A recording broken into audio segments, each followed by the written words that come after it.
In 1997, a drug called finasteride was approved for the use of male pattern baldness at 1 milligram a day. It was touted as a miracle drug for those suffering with hair loss and was the savior, the Calvary if you will, for men deep in the trenches of aggressively progressing baldness. Pharmaceutical companies are great marketers. Though they have been forced to explain a degree of the side effects that come from their drugs, the overarching message is this will reduce your symptoms and give you a better quality of life. So people bite, and men did.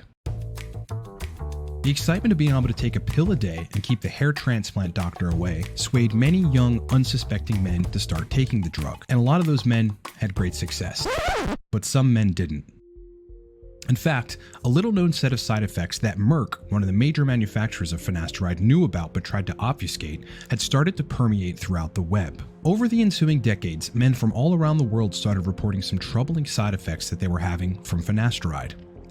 The most abundant among them, severe erectile dysfunction and a catastrophic muting of sexual desire, coupled with significant depression and suicidal ideation. Out of this collective, underreported contingent of men birthed the term Post-Finasteride Syndrome. But why? How could a simple hair loss prevention drug cause these side effects? The answer is quite simple. An inhibition of the pathway of the conversion of testosterone into the most masculinizing sexual organ development and maintenance androgen called DHT limits bioavailability of DHT, forcing an upregulation of the pathway of testosterone's conversion into estradiol or estrogen. Estradiol is critical for cardiac, joint, brain, and sexual health for men.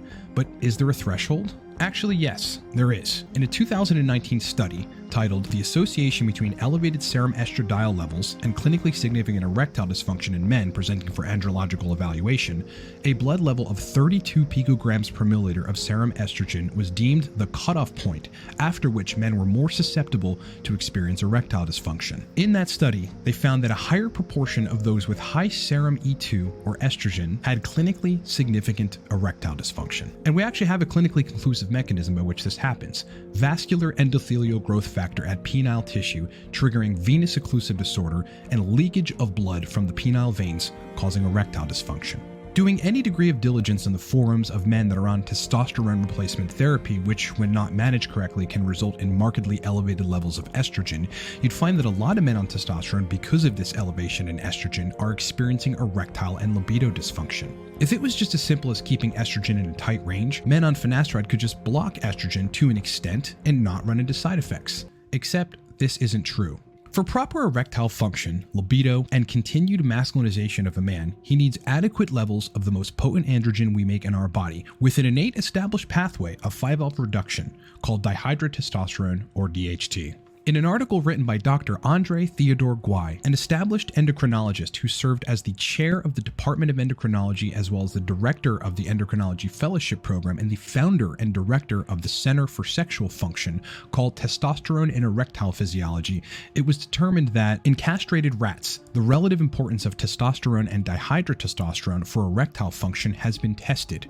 By implanting castrated rats with celastic implants containing testosterone or DHT, with or without daily injections of the 5-alpha reductase inhibitor finasteride, it was shown that the erectile response was evident with testosterone without finasteride, and with DHT with or without finasteride, but not with testosterone plus finasteride. DHT is therefore the active androgen and the restoration of erectile function in castrated animals. The article goes on to say that in summary, the effects of testosterone on erectile function depend initially upon the conversion of testosterone to dihydrotestosterone. The activity of DHT is then mediated by an endothelial-dependent mechanism. It does also state that, however, other non-endothelial dependent mechanisms are also responsible for the restoration of erectile function by testosterone, which makes sense. Both testosterone and dihydrotestosterone are critically important for erectile function in men. It's not just one or the other. Now, Dr. Guy is actually more important than you think because he has a history of studying the effects of preventing the conversion of testosterone to DHT by inhibiting the 5-alpha reductase enzymes, which is the main mechanism of finasteride. In a paper titled 5-alpha reductase inhibitors alter steroid metabolism and may contribute to insulin resistance, diabetes, metabolic syndrome, and vascular disease, a medical hypothesis, the abstract reads the following. 5-alpha reductases, a unique family of enzymes with a wide host of substrates and tissue distributions, play a key role in the metabolism of androgens, progestins, mineral corticoids, and glucocorticoids. These enzymes are the rate-limiting step in the synthesis of a host of neurosteroids, which are critical for central nervous system function. Androgens and glucocorticoids modulate mitochondrial function, carbohydrate, protein, and lipid metabolism, and energy balance. Thus, the inhibition of these regulatory enzymes results in an imbalance in steroid metabolism and clearance rates, which leads to altered physiological processes. In this report, we advance the hypothesis that the inhibition of 5-alpha reductases by finasteride and dutasteride alters not only steroid metabolism, but also interferes with the downstream actions and signaling of these hormones.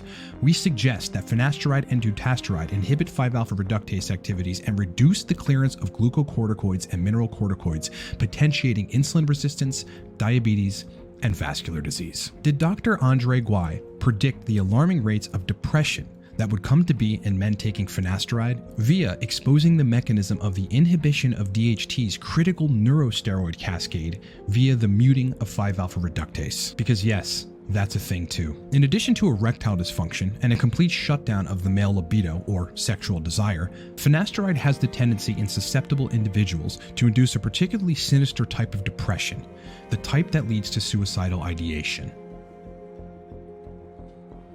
On the morning of March 5th, 2013, about 45 minutes before his wife got home, John Pfaff stepped onto the railroad tracks a block away and into the path of a southbound Amtrak train.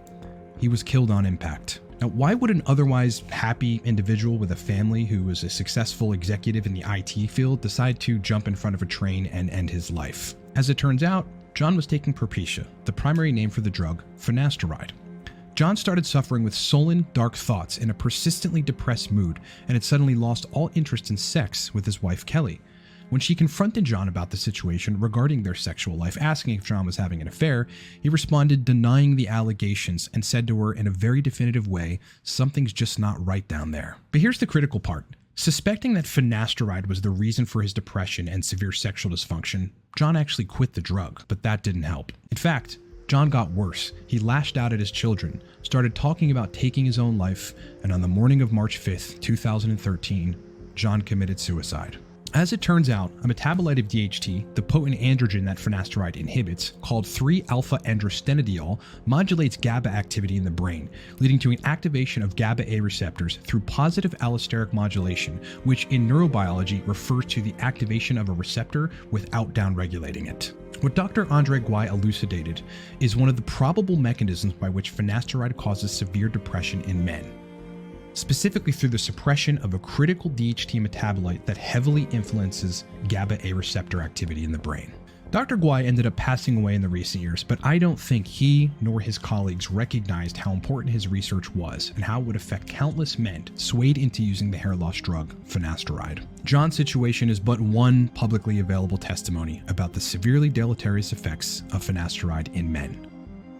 It was brought to the public light in an article by Reuters, an established worldwide investigative journalism organization, titled "Court Let Merck Hide Secrets About a Popular Drug's Risks," in which John's wife Kelly, and ultimately 1,100 other people, contended in a lawsuit filed in 2015 that Merck knew about the more than statistically significant erectile and depression side effects that could come about from taking their drug, finasteride. But in typical pharmaceutical company form, Merck denied the allegations vehemently. The article states, Merck has denied the allegations in court filings and declined to comment further on Pfaff's case. In a statement to Reuters, Merck said that it stands behind the safety and efficacy of Propecia, noting that the drug has been prescribed safely to millions of men since the late 1990s. While the drug's label still lists erectile dysfunction and other sexual problems as possible side effects among a small percentage of men, the company rejects allegations that Propecia causes those problems to persist after men stop taking it, or that it could lead to mental health issues. Merck says the symptoms themselves could be caused by a variety of other factors. Is this not a classic example of medical gaslighting? Is it not a complete deflection from the known side effects of finasteride reported by tens of thousands of men all across the world, with Merck arrogantly contending that these symptoms were caused by other factors? Factors other than the drug that we know inhibits DHT systemically, leading to a plausible dysregulation of the GABAergic mediation of excitatory neurotransmitters, as well as severe tissue deficiency in the most powerful androgen for human male penile function and sexual activity? What other factors? Because scientifically speaking, with the inhibition of 5-alpha reductase and a marked drop in DHT, we have a smoking gun, both for the depression and the sexual disturbances found in men taking finasteride. In the prior stated lawsuit, it was determined through internal company communications that Merck knew 20 whole years prior to the lawsuit that finasteride caused sexual disturbances in men. This is what actually prompted the warnings of sexual dysfunction and depression to be put on the labels of the drug finasteride. Merck, now forced to reluctantly acknowledge these side effects, still contends that these side effects go away into the latter years of taking the drugs and symptoms resolve. This is also not true. Merck obfuscated data for the label regarding some men in their trials that had dropped out of the studies for sexual dysfunction. And guess when they dropped out of the studies?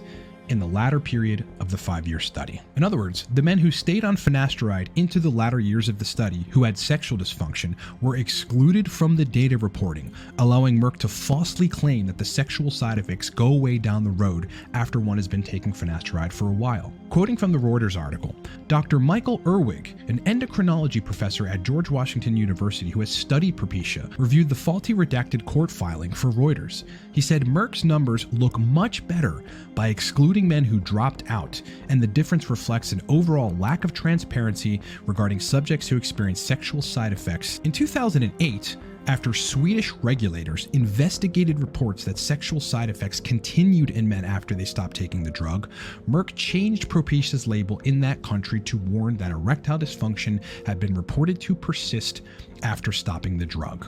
So what do we actually have here? We have a more finer tooth-combed approach at Merck's data, which refutes both claims Merck has made that sexual dysfunction resolves after some time on the drug, and that no sexual dysfunction persists after stopping taking the drug. This prompted Merck to now include, only in the country of Sweden, that sexual symptoms can persist long after stopping the drug. In the end, Merck was forced to tell the truth, reluctantly, and sexual side effects do persist after taking finasteride. This is true. But let's step back into dihydrotestosterone, or DHT.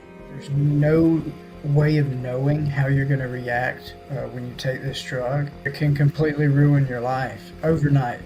I took one pill 2.5 years ago, and nothing has gotten better. This is a video from the PFS network, part of the forum Propecia Help, where thousands upon thousands of men report their sexual and mental health side effects from taking finasteride. And what I found in my client work, working with these exhausted, debilitated men who just want their lives back, is that synthetic DHT derivatives like Masterolone or Proviron help them significantly to regain their confidence, masculinity, sexual health, erections, and libido. Across various forums about finasteride on the web, you're going to find that DHT derivatives like Proviron, like Primobolan, Masteron, even oxandrolone in some cases, have significantly helped people to alleviate their symptoms of sexual dysfunction caused by finasteride.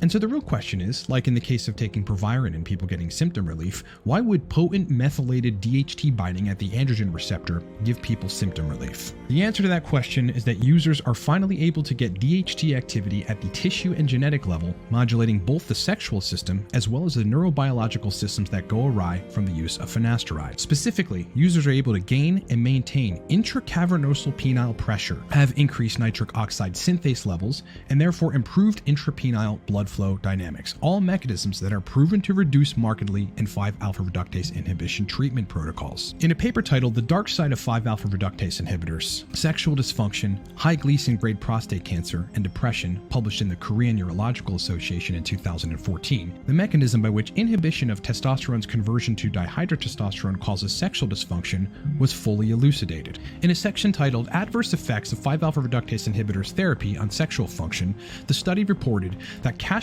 of mature male animals resulted in reduced erectile function, and treatment of castrated animals with testosterone or its 5-alpha reduced metabolite 5-alpha DHT reversed this effect. Administration of the 5-alpha reductase inhibitor 17-beta testosterone carboxylic acid blocked the stimulatory effects of testosterone propionate on erections in castrated rats. In other words, if you give castrated rats that have severe erectile dysfunction testosterone propionate, they have alleviation from their erectile dysfunction.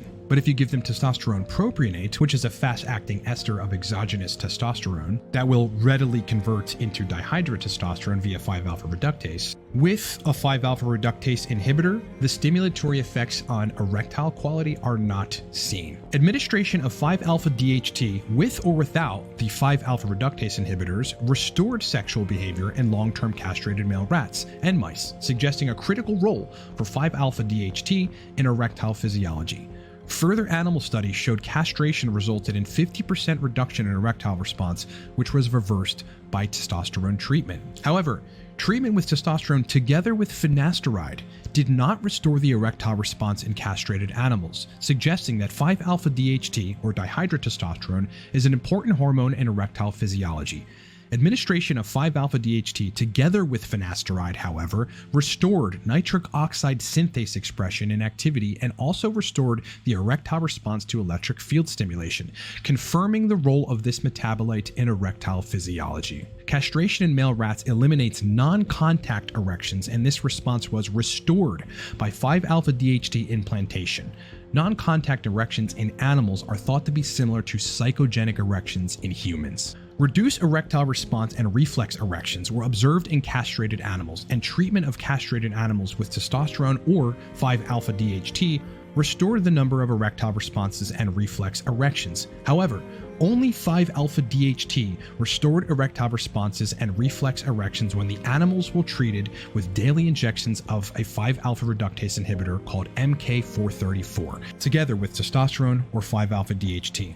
These findings suggest that 5-alpha DHT, or dihydrotestosterone, plays a key physiologic role in erectile physiology in the animal model, and 5-alpha reductase inhibitors treatment are likely to produce sexual adverse effects on the erectile response.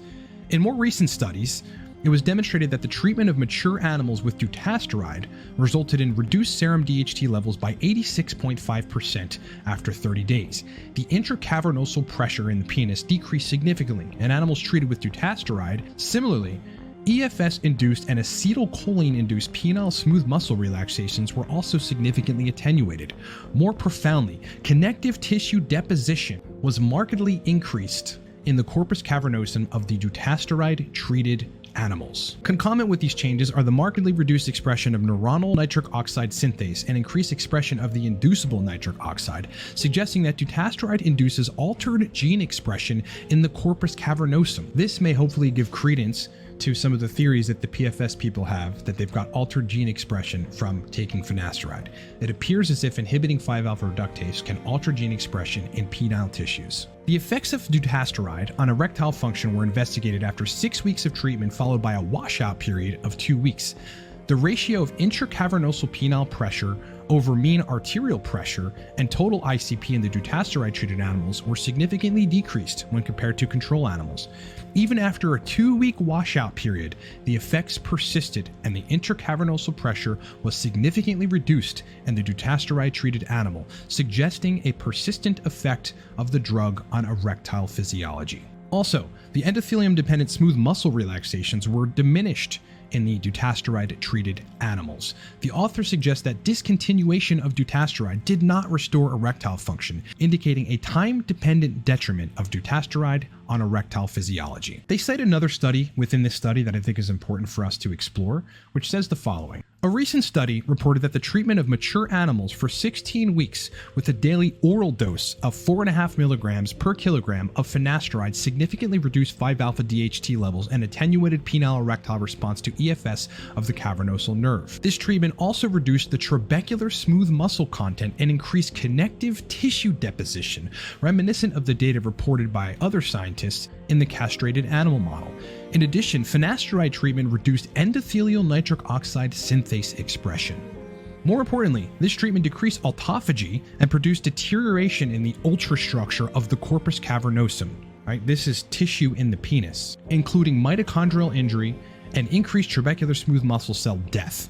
These findings, together with the previously reported data from preclinical studies, point out to the serious adverse effects of finasteride and dutasteride on the anatomy, physiology, and cell biology of erectile function, and suggest that the effects of these drugs may be persistent or irreversible. Now, one would look at this evidence and confidently conclude that mitochondrial injury to the corpus cavernosum of the penis, downregulated nitric oxide synthase expression, mutated cell biology in erectile tissues, and reduced intracavernosal pressure induced by the inhibition of 5-alpha reductase's action, converting testosterone to DHT, are the primary mechanisms of action that finasteride and similar 5-alpha reductase inhibitors induce erectile dysfunction in men.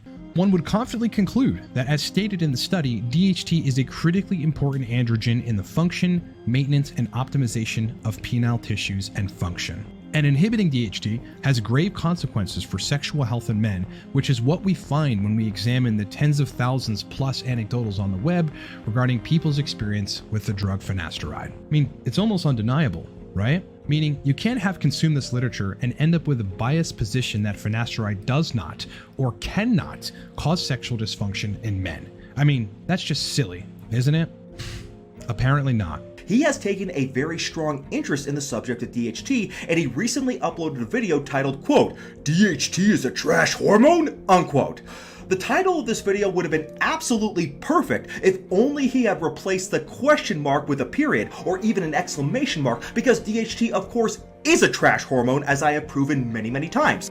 Post-Finasteride Syndrome is, of course, not a real condition. It is an alt-right QAnon conspiracy theory that is popularly promoted on forums populated by incels, white nationalists, as well as flat earther and moon-landing conspiracy theorists. This is Kevin Mann, a YouTuber we can classify as a post-finasteride syndrome denier. Kevin contends that despite all this established research on finasteride's devastating effects on male sexual function, as well as DHT's critical role in male penile physiology, that DHT is a trash hormone. Finasteride doesn't cause sexual dysfunction, and that post-finasteride syndrome does not exist. Kevin's position is that the thousands upon thousands of men that are reporting sexual disturbances post-taking finasteride are all simply lying. People that are extremely biased about finasteride because it helped them to prevent hair loss and even catalyze regrowth of their hair, denying sexual disturbances that men are very clearly having while taking finasteride and post-taking finasteride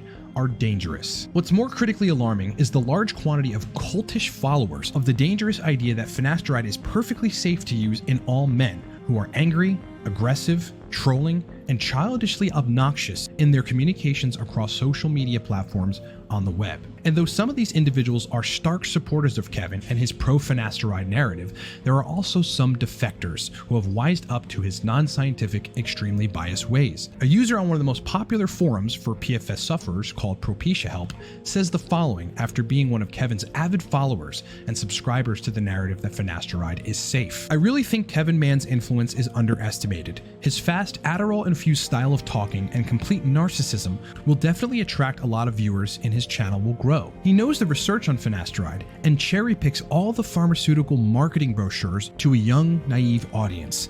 I was one of them.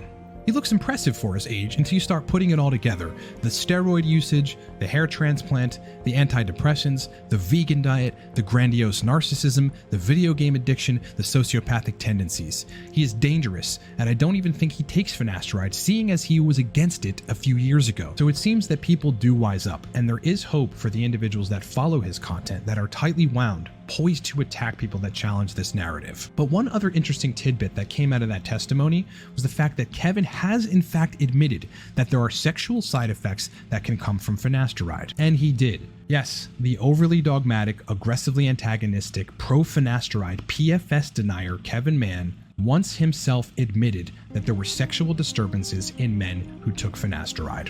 Have a look.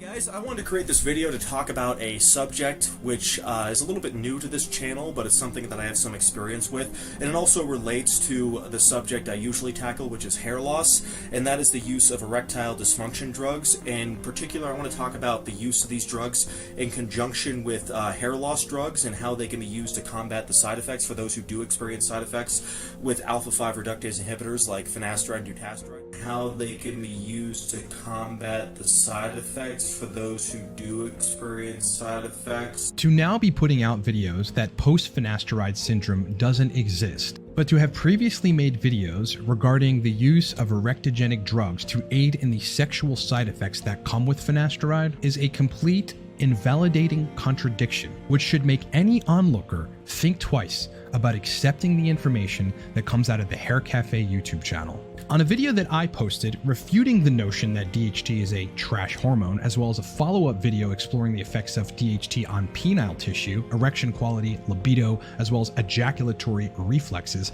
my channel was bombarded by some of Haircafe's cult followers, executing a large degree of ad hominem and out-of-context attacks to me, my channel, and the scientific viewpoint that DHT is important for male sexual function. I have been on finasteride for over 30 years with no side effects. My arms are bigger than yours even with low DHT, and I am not so insecure I need to wear a skimpy t-shirt to prove my masculinity. Your only argument against someone being that they use a script, and then proceeding to use an AI-generated script as a scientific source.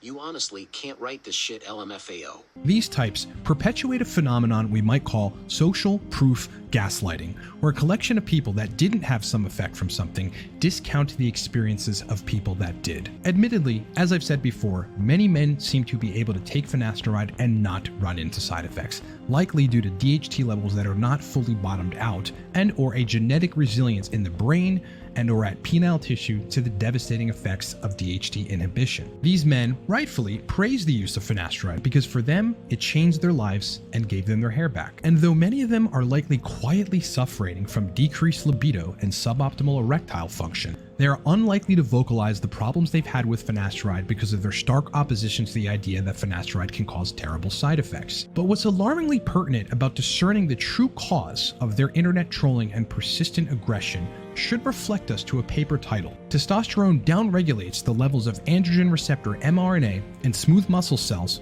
from the rat corpora cavernosa via aromatization to estrogens." I think here we're able to highlight perhaps one of the most important factors in this aggressive, hostile behavior in people like Kevin from Haircafe, as well as his cultish followers, in that when DHT formation is inhibited, the aromatization pathway of testosterone into estradiol will prevail and induce a pronounced marked downregulation of androgen receptor mRNA levels in the penis. In short, aggressive, emotional, hostile behavior, which is presented in this contingent of people, as well as Kevin Mann himself, and what seems to be an endless array of picking fights with and attacking other YouTubers as a primary MO of the channel, may be the result of excessive aromatization of testosterone into estradiol via inhibiting the formation of dihydrotestosterone by using 5-alpha reductase inhibitors. But at the same time, as we discussed prior, the long-term inhibition of dihydrotestosterone's metabolites, namely 3-alpha androstenediol, are likely to cause a downregulation of the GABA-A receptor, or at the very least, prevent GABAergic mediation over other excitatory neurotransmitters. It is likely that in addition to excessive aromatization, which some individuals, including Kevin, believe is a good thing due to estrogen's positive effects on cardiac and brain health, but which becomes a problem in excess, a lack of inhibitory control over excitatory neurological mechanisms creates an environment conducive to aggression and irrationality. This group, including Kevin himself, cites extremely vague literature with arbitrary and confusing language, which will lead a less than inquisitive scientific brain to believe that 5-alpha reductase inhibitors do not cause sexual dysfunction in men. Let's take this paper, for example, titled "The Effect of 5-alpha reductase inhibitors on Erectile Function," in which the vague and confusing language, we conclude that 5-alpha reductase inhibitors do not lead to erectile dysfunction to a significant degree, and we support the position that dihydrotestosterone is less relevant than testosterone in erectile function. The conclusion, however, does not say DHT is irrelevant. It contends it is less relevant, implying that it is still relevant. The language, in my opinion, is particularly arbitrary and meant to be confusing, and saying we conclude 5-alpha reductase inhibitors do not lead to erectile dysfunction to a significant degree.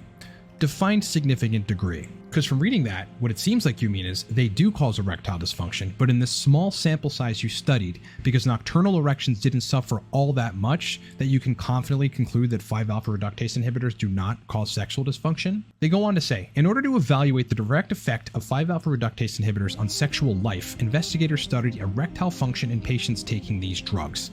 There was a sleep-related erection study designed with the aim of measuring erectile function objectively during double-blind administration of finasteride or placebo. Their purpose was to find the answer to the question, does finasteride impair erectile function?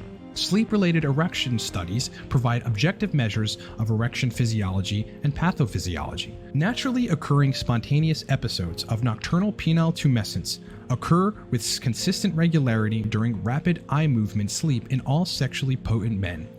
20 healthy, sexually active men were randomized to receive either placebo or 5 milligrams a day of finasteride for 12 weeks according to a double-blind study. Erection physiology was assessed by a polysomnography device.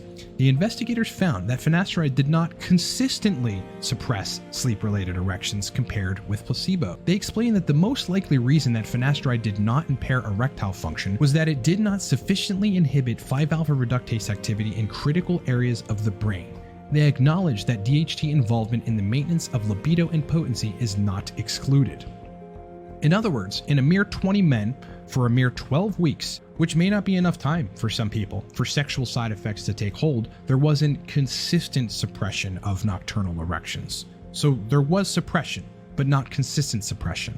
In these cases, it is likely that the full effect of starving the male body and penile tissues of DHT had not reached its full potential. An important part of this study, though, which may help to explain some of the resiliency in men taking finasteride that do not report sexual symptoms, is they explain that the most likely reason that finasteride did not impair erectile function was that it did not sufficiently inhibit 5-alpha reductase inhibition in critical areas of the brain. They acknowledge that DHT involvement in the maintenance of libido and potency is not excluded. But what the study, and studies like it, fail to acknowledge is the intrapenile blood flow dynamics that are directly affected by dihydrotestosterone and the lack of dihydrotestosterone. And interestingly, this direct obfuscation of the sexual side of DHT binding at the androgen receptors carries directly over to the pro-finasteride extremists. What is often overlooked in how this Haircafe character makes his arguments is that there's actually an underlying implication that inhibiting DHT causes sexual dysfunction.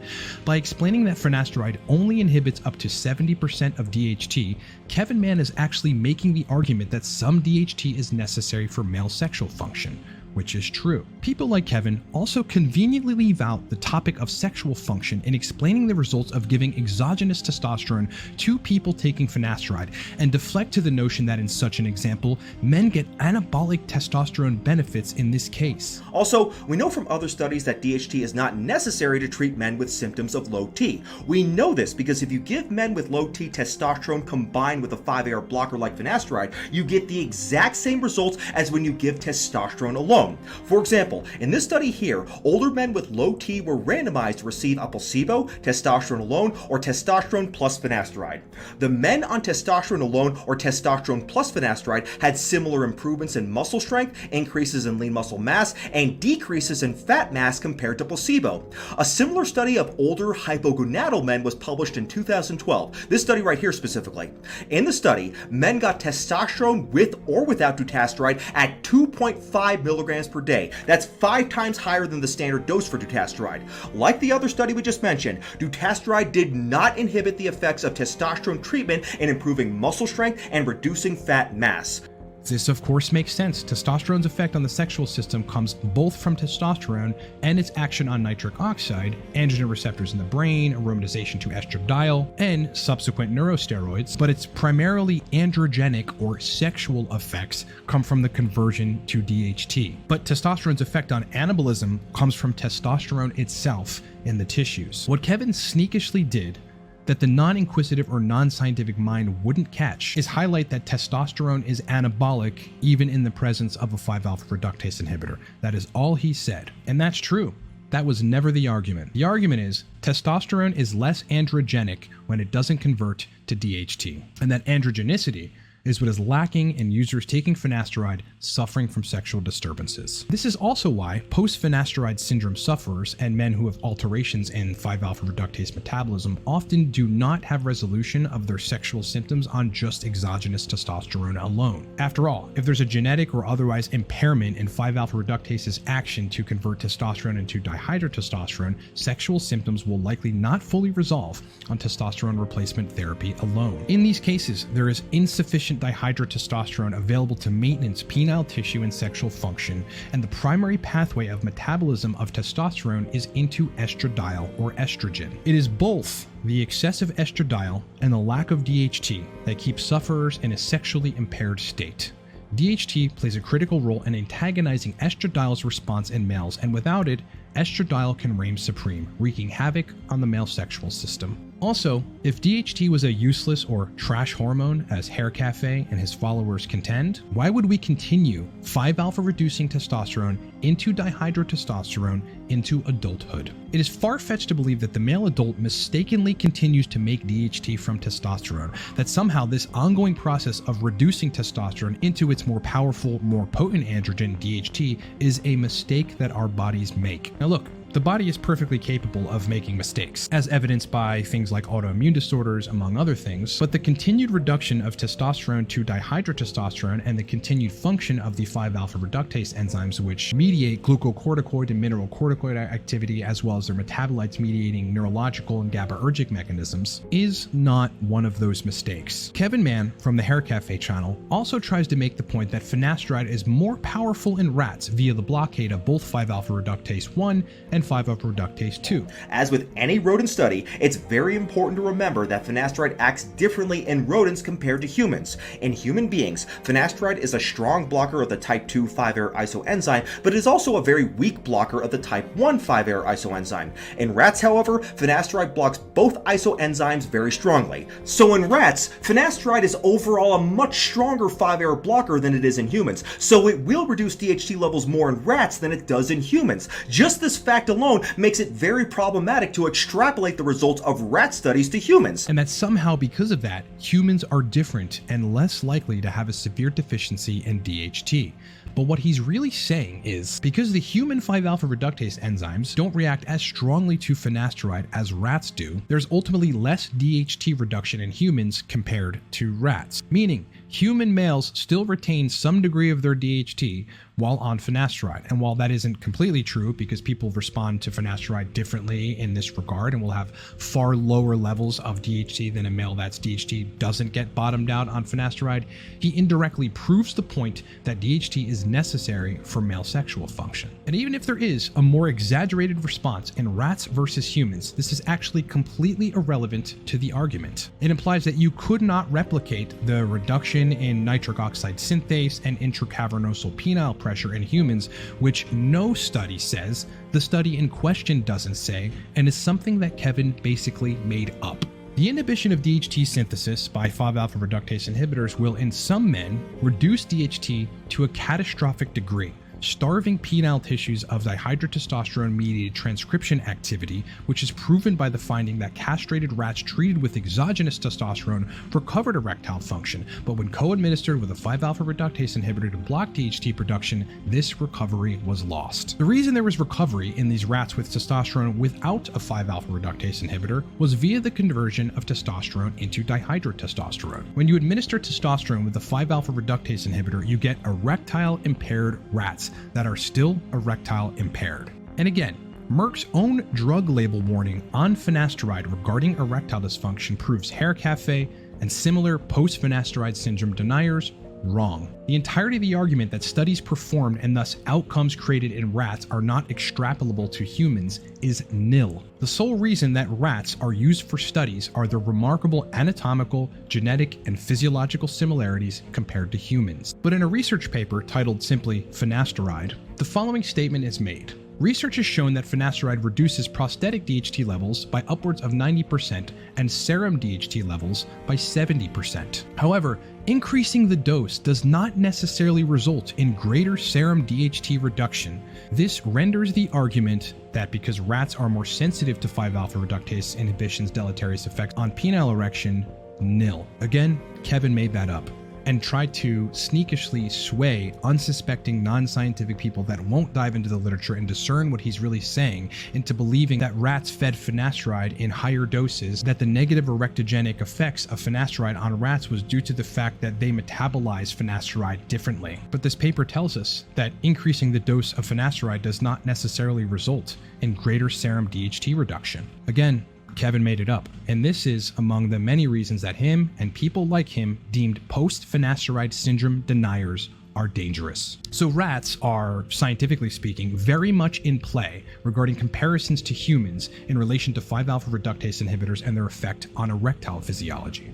And by the way, many more rat studies have been done regarding 5-alpha reductase inhibitors and erectile dysfunction. This study, titled The Effects of Chronic 5-alpha reductase inhibitor dutasteride Treatment on Rat Erectile Function, goes like this. Numerous clinical series have reported an association between 5-alpha reductase inhibitors and sexual dysfunction, but there are limited preclinical data available. The aim was to further investigate the mechanisms of erectile dysfunction related to 5-alpha reductase inhibitor therapy using a rat model. And here were the results.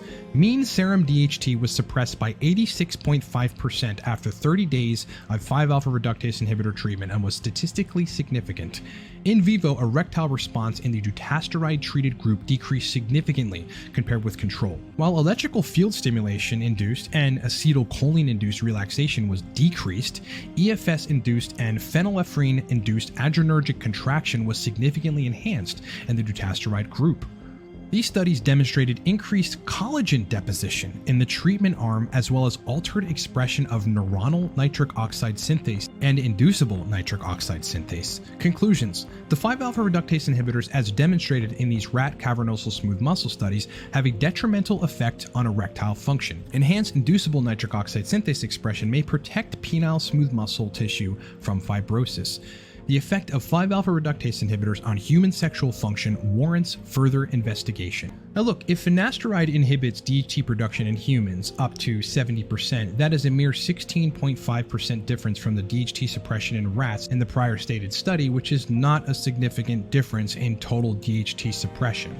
This is actually the crux of the issue. Post-Finasteride Syndrome deniers, like Kevin Mann from Haircafe, contend that because the reduction of DHT in humans doesn't exceed 70%, therefore leaving some DHT in the body, this is the reason that him and people like him do not get sexual dysfunction on finasteride. But what he's really saying is, which is actually true, is that finasteride inhibits DHT conversion to an extent in humans, allowing some of those humans to retain physiological DHT concentrations enough to maintain sexual function. Since there are vast differences in the way that humans respond to the inhibition of testosterone's reduction to dihydrotestosterone, the difference between men that do get sexual dysfunction from finasteride and men that don't likely simply lies in the amount of DHT that is inhibited or not inhibited in these individuals. If DHT is inhibited to an extent enough to slow hair loss and even help some hair regrow, but not inhibited to the extent that it causes erectile impairment, that can be considered somewhat of a win. And individuals with these experiences are likely to develop a pro-finasteride bias, defending its use in all humans. But not everyone is this lucky. And it's the closed-mindedness mixed with the bias of their own N=1 experiences that fools pro-finasteride zealots into believing that everyone will react the same way that they do to the drug. And this is not true.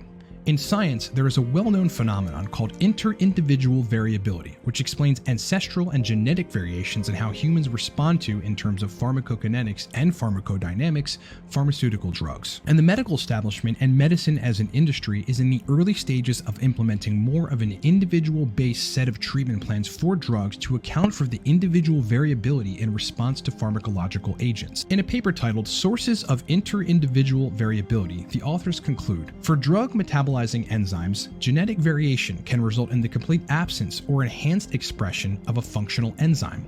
In addition, upregulation and downregulation of gene expression in response to an altered cellular environment can achieve the same range of metabolic function, but often in a less predictable and time-dependent manner.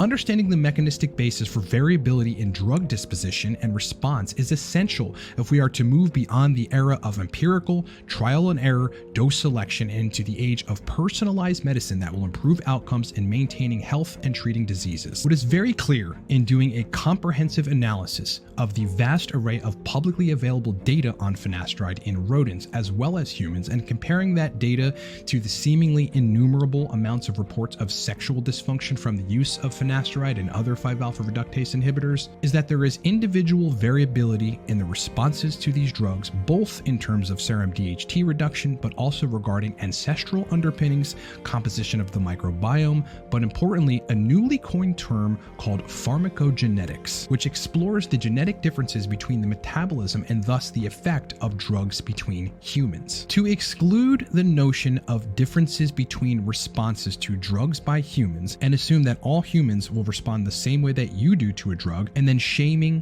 guilting, Publicly attacking and markedly discounting the experiences of people that respond negatively to a drug that you respond positively to is nothing short of dangerous. Post-Finasteride syndrome is real and is characterized by muting of the male libido, genital anesthesia, severe erectile dysfunction, and neurological disturbances that significantly reduce the quality of life in affected individuals. This isn't a controversial topic anymore. This is a topic wherein some individuals, for reasons related to their bias toward the drug that helped them, as well as a propensity to chase social clout on the internet, refuse to publicly admit that the drug they praise as being free of causing sexual and mental health symptoms does in fact cause these collection of symptoms in men. And we have a name for these collections and symptoms, and it's called Post-Finasteride Syndrome. For those men that are suffering with PFS, I feel you, I hear you, I understand you, I read your posts, I feel your troubles, and I sympathize greatly. I am terribly sorry that to some degree the makers of finasteride, as well as a small vocal contingent of misguided internet zealot extremists, discount your real life experiences. But I know that it's real, and you know that it's real. And many medical professionals who refuse to prescribe the drug to their patients also know that it's real. And while underground, there have been many instances of full symptom resolution by enhancing the conversion of testosterone into dihydrotestosterone or using DHT derivatives in conjunction with various hormone replacement therapy protocols, and in some cases, extreme protocols detailing the use of things like sodium valproate, what I would suggest is approaching recovery with an open mind. But most importantly, never give up. If it was done, it can be undone. I appreciate the time that you've taken to watch this documentary, and I can assure you that there is more to be discussed about this topic. This is merely but a part one to what will likely be a long series explaining the deleterious physiological effects of 5-alpha reductase inhibitors on both the sexual function and the mental health of human males. And with that, good luck, Godspeed, and I thank you for your time.